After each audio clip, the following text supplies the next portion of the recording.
ये लोग बात करते हैं मंदिर और मस्जिद पे, ये लोग बात करते हैं कंगना रनावत पे, ये लोग बात करते हैं हिजाब पे, ये लोग बात करते हैं धर्म के अंदर तिलक पे और टोपी पे। इन पे कोई एजेंडा नहीं है। ये मेन स्ट्रीम मीडिया के लिए है, सरकार की तरफ से, कि फेंका कुछ हमने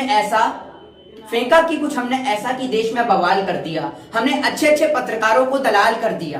देश के अंदर जितनी नफरत लोग पाकिस्तानियों से करते हैं ना, उतनी नफरत अब एक सच्चा हिंदुस्तानी देश के पत्रकारों से करने लग गया है। और तड़ी पार वो लोग हैं जिनको समाज से बहिष्कृत किया जाता है। वो लोग जो समाज में रहने योग्य नहीं है, वो तड़ी पार कहलाते हैं। और ऐसे व्यक्ति आज लोगों को सलाह देंगे।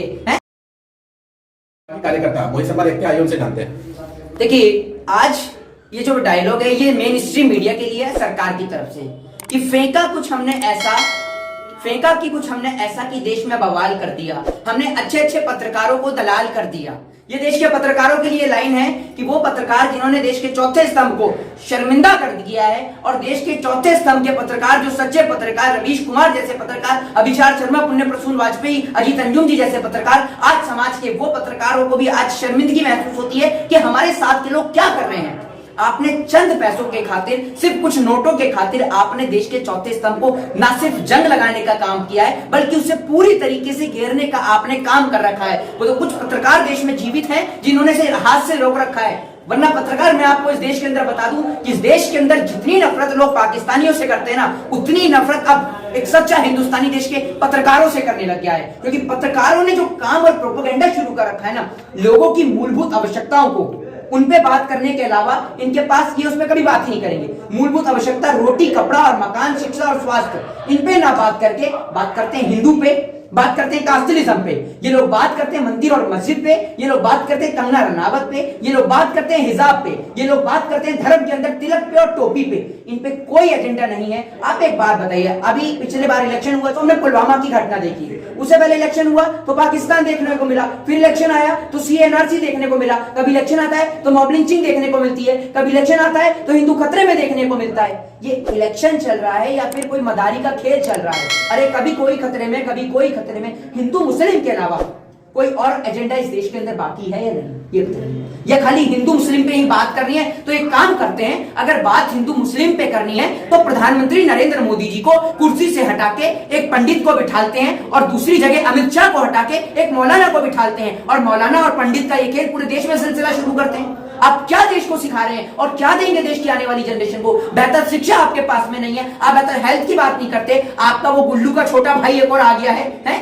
ये गुल्लू का छोटा भाई आप देख रहे हैं, ये और भी बड़ा खेल खेल रहा है। जी मैं बता रहा हूँ, गुल्लू का छोटा भाई लिखता है स्कूल में हिजाब कट्टरपंथ का नकाम। अच्छा, ये हमने तिलक लगा रखा है, आप बताएंगे कि ये कट्टरपंथी है क्या है? आपसे पूछ के जाएंगे। जब हम परीक्षा देने जाते हैं, तो जब हम मंदिर से आते हैं तो हमारी माता श्री हमारे माथे पे तिलक लगाती हैं, और आपको उससे तकलीफ क्या है कि हम तिलक लगा के जाएं, टोपी पहन के जाएं, मंदिर होके जाएं, मस्जिद होके जाएं, चर्च होके जाएं? आपसे किसी ने पूछा है कि आप कोट पहन के बैठते हैं? गुल्लू से भी पूछता हूँ, गुल्लू के छोटे भाई से भी पूछता हूँ कि गुल्लू, गोदी मीडिया के गुल्लू और जितने भी तेरे आसपास के लोग हैं, उन सभी से मैं पूछता हूं कि आप कोट पहन के आते हो, आप कौन सा जिहाद फैला रहे हो?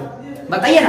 आप मास्क कौन करते हैं? कहीं लिखा है उसमें कोट पहन के आना है? हम कहते हैं आप कोट पहन के जिहाद फैला रहे हो, आप एडवोकेट की भावनाओं को ठेस पहुंचा रहे हो, आप वकील नहीं, आप कोट कैसे पहन रहे हो? फिर हम बोले तो फिर ये बताइए ना। आपसे किसी ने बोला है कभी कि आप कोट क्यों पहनते हैं? आपसे कभी किसी ने पूछा है कि आप जीन्स क्यों पहनते हैं, आप टॉप क्यों पहनते हैं, आप लोअर क्यों? इतनी सारी रिपोर्टर्स आती हैं, इतनी सारी रिपोर्टर्स हैं भैया, कोई कुछ पहन के आता है, कोई कुछ पहन के आता है। कभी किसी ने उनसे कहा है कि आप साड़ी भी पहनती हैं, आप जीन्स भी पहनती हैं, आप टॉप भी पहनती हैं, सब चीजें पहनती हैं? आपसे तो कभी किसी ने मना नहीं किया कि आप ये चीज मत पहनिए। तो आप कौन होते हैं बताने वाले कि हिजाब जिहाद है, या फिर बुर्खा जिहाद है, या तिलक जिहाद है, या तिलक कट्टरपंथी है, या टोपी कट्टरपंथी है? कि आपको कौन बताता है? कौन से धर्म से पढ़ के आए हैं गुल्लू या तिहाड़ी? कौन है ये सब? इनकी लिस्ट जो है, ये सारे के सारे दंगाई लोग हैं। ये ऐसे हैं, सरकार के कुछ पैसे के खातिर इन्होंने देश में सब कुछ बेचना शुरू कर दिया है। और सलाह देता हूं, चाय बेचिए यार, देश बेच ही रहे हैं, कम से कम देश की एकता को तो मत बेचिए। चाय भी बेच रहे हैं, देश भी बेच रहे हैं, कम से कम देश के लोगों को तो बख्श दीजिए। आप क्या चाहते हैं?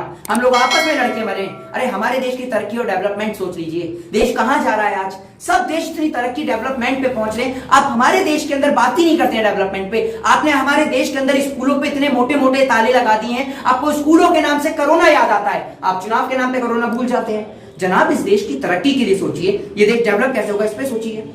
आप सुधीर चौधरी को जान रहे हैं? कौन है ये? DNA वाले, जीनियस के। वो तो नहीं जो तिहाड़ से आए हैं? उन्हीं की बात तो नहीं कर रहे जी, वही है। आप? वही है क्या? हाँ। अरे तिहाड़ का डीएनए क्या है? क्या तिहाड़ में कैसी कैसी फैसिलिटी होती है? कभी इसमें भी डीएनए करके दिखाइए। आप तो एक्सपीरियंस होल्डर है। हाँ, मतलब वो अपने शो में सवाल कर रहे हैं जी। स्कूलों में मदरसा मॉडल क्यों, और हाँ। वो भी सवाल कर रहे हैं आज हिजाब की मांग, तो भविष्य में क्या होगा। हाँ, स्कूल में मदरसा मॉडल क्यों? कभी आपने पूछा है कि आप ही के साथी गुल्लू तिहाड़ी, आप ही का एक साथी है जो खूब बहुत तेज तेज चिल्लाता है, आपने देखा होगा। कौन सा पता नहीं, वो चौरसिया है, मुझे उसका नाम भी नहीं लेना है मुझे, ठीक है ना? वो चौरसिया जो भी है, व्हाटएवर, ठीक है, वो आता है और आकर आपने देखा है कि उसको देश के अंदर जो देश के खातिर शहीद होने वाले जवान है उनका नाम नहीं याद रहता। उस पर आपने कभी डीएनए किया कि आप कैसे एक शो में शराब पी के घुस जाते हैं? बताइए। आप देश के चौथे स्थान में, शर्म आनी चाहिए। और तड़ी पार वो लोग हैं जिनको समाज से बहिष्कृत किया जाता है, वो लोग जो समाज में रहने योग्य नहीं है, वो तड़ी पार कहलाते हैं। और ऐसे व्यक्ति आज लोगों को सलाह देंगे हैं कि 100 चूहे खा के बिल्ली हज को चली, वो वाला हिसाब है। शुरू में आपने हमारे सवाल को समझा नहीं। हमारा सवाल ये था कि जो लड़की मुस्कान है जी, उसको लेकर के उनको बदनाम करने के लिए सोशल मीडिया पर एक पूरा कैंपेन चल रहा है, जहां पर किसी दूसरी मुस्लिम महिला या लड़की कह लें, उसकी तस्वीर को लगा करके और बॉडी किसी और दूसरी लड़की का होता है, उसको फोटोशॉप करके लगातार बदनाम करने की कोशिश की जा रही है। इसको आप किस तरह से देख रहे हैं? एक बात मैं आपको बता दूं कि पहले सरकार के पास एक लेटेस्ट टॉपिक था हर चीज के लिए। देश में बेरोजगारी है, नेहरू, और इस बात का ऑफिशियली प्रूफ है 1947 में नेहरू जी के भाषण देने की वजह से देश में बेरोजगारी है। बीजेपी के नेता बोलते हैं, सुन लीजिए अंधभक्तों, ये आपके नेता का स्टेटमेंट है, मेरा पर्सनल कोई व्यू नहीं है, ये आपके नेता का स्टेटमेंट है। फिर उनके बाद इनके पास में आया पाकिस्तान।